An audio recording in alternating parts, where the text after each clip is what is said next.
Hello बच्चों, good morning. Chapter number 11 question number 19 NCERT का chapter है ये, वर्क एनर्जी पावर का।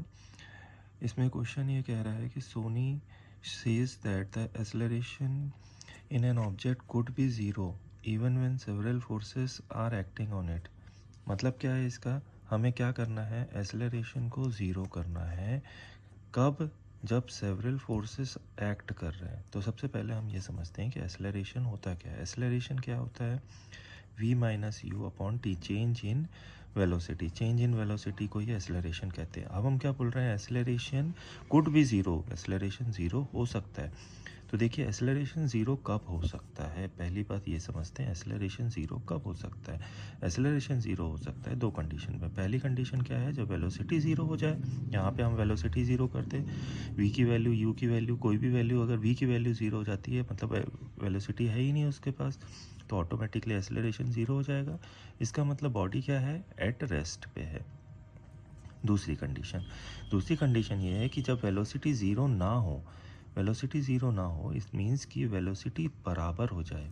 किसकी वेलोसिटी बराबर हो जाए? Initial velocity and final velocity बराबर हो जाए। इट मीन्स कि बॉडी मोशन में है, एट मोशन में है। ठीक है, इस पर्टिकुलर टाइम पे बॉडी चल रही है, लेकिन उसकी जो वेलोसिटी है, फाइनल और इनिशियल वेलोसिटी दोनों सेम है। तो यहाँ पे आप v माइनस यू करोगे तो ऑटोमेटिकली ये एक्सेलरेशन ज़ीरो कर देगा। ठीक है, तो ये दोनों कंडीशन में एक्सेलरेशन ज़ीरो होता है। और इस पर्टिकुलर चीज़ को हम बोलते हैं बैलेंस्ड फोर्स। क्या बोलते हैं इसको? Balanced force. मतलब यहाँ पे जो फोर्स लग रहा है एक्सेलरेशन लाने के लिए, ये फोर्स बैलेंस कंडीशन पे है।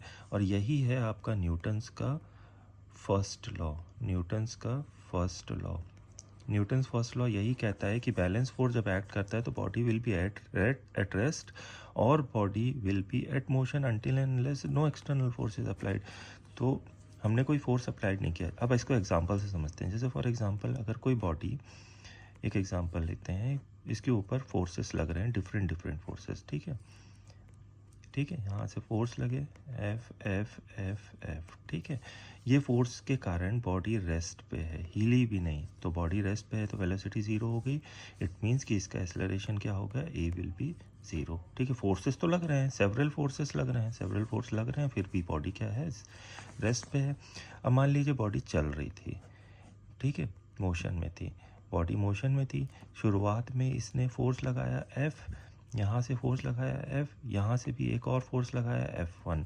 ठीक है, लेकिन कुछ देर बाद जब हम ये बॉडी आगे बढ़ी, तब भी हमने देखा कि इसमें जो फोर्स लग रहा है वो सेम है। ये F है और F1 है। बॉडी का वेलोसिटी में कोई चेंज नहीं आया है। जो इसकी वेलोसिटी इनिशियली थी वही वेलोसिटी फाइनल भी है। पहले वेलोसिटी मान लीजिए u थी इनिशियली, तो बाद में भी इसकी वेलोसिटी क्या है? u वेलोसिटी से ही आगे बढ़ रहा है। इट मीन्स कि बॉडी मोशन में है तो v is equals to u हो जाएगा। एक्सेलरेशन क्या हो जाएगा? ज़ीरो।